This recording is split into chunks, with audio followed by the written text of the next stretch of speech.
On December 20, 1968, 16-year-old Betty Lou Jensen and 17-year-old David Faraday went on their first date.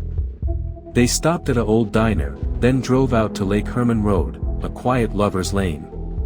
Minutes after parking, another car pulled up.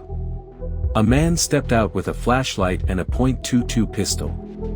Without warning, he fired a shot into their car, forcing them out. David was shot at point-blank range. Betty tried to run. He fired 5 more times into her back, then vanished into the dark. When police arrived, all they found were shell casings, tire marks, and silence. That night, a killer was born. He called himself Zodiac. On July 4, 1969, Darlene Ferrin and Michael Mageau parked at Blue Rock Springs to watch fireworks. They noticed a car following them. It left, then came back.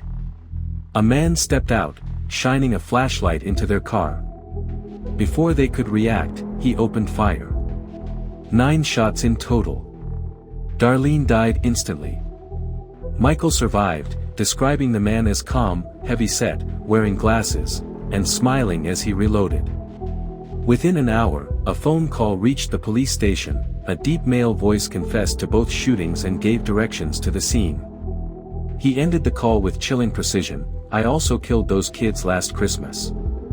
A month later, 3 letters arrived at local newspapers, each signed with a strange crosshair symbol and filled with cryptic ciphers.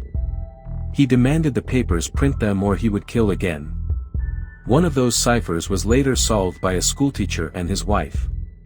It read, "I like killing because it is so much fun. Man is the most dangerous animal to kill." He didn't want money, fame, or revenge. He wanted the thrill, and the fear. On September 27, 1969, Brian Hartnell and Cecilia Shepard were picnicking at Lake Berryessa when a man appeared wearing a black hood with the Zodiac symbol drawn on his chest. He said he was an escaped convict, demanded they lie down, tied their hands, and then stabbed them repeatedly. Before leaving, he drew his symbol and wrote dates of previous murders on Brian's car door. Cecilia later died. Brian survived to tell the story. Just 2 weeks later, in San Francisco, the Zodiac hailed a taxi driven by Paul Stine. When they stopped, he shot Stine in the head, tore a piece of his bloody shirt, and mailed it to the San Francisco Chronicle with another letter mocking police, "I am the murderer of the taxi driver." School children make nice targets. Panic spread through the city. Parents kept their kids home. Police patrolled bus routes. He never attacked a school, but he didn't need to. Fear was already his weapon. He continued to send letters, each one stranger and more arrogant. He bragged about new kills, mocked detectives, and challenged them with puzzles. One of his ciphers, the Z340, would remain unsolved for 50 years. When it was finally decoded in 2020, the message still mocked law enforcement: "I am not afraid of the gas chamber because it will send me to paradise." On March 22, 1970, a woman named Kathleen Johns was driving with her infant when a stranger flagged her down, claiming her wheel was loose. After fixing it, he offered her a ride. He drove in circles for hours, refusing to stop. Kathleen jumped from the car and escaped. Later, she identified the man as the Zodiac. Her car was found burned to ashes. By now, California was living in terror. Everyone had a suspect, but no one had proof.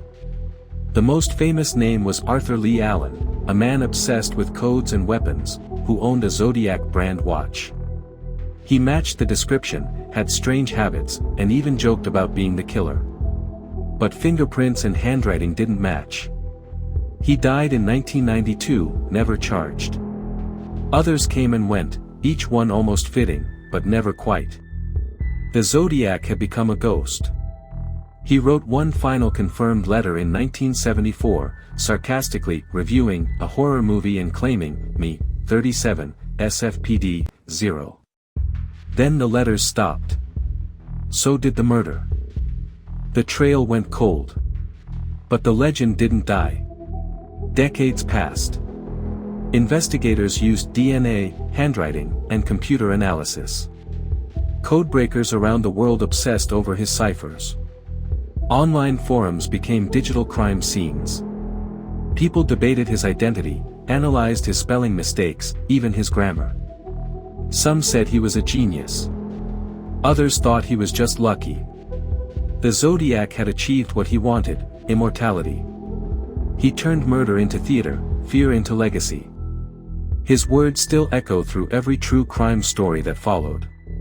He once wrote, "When I die, I will be reborn in paradise, and all the people I have killed will become my slaves."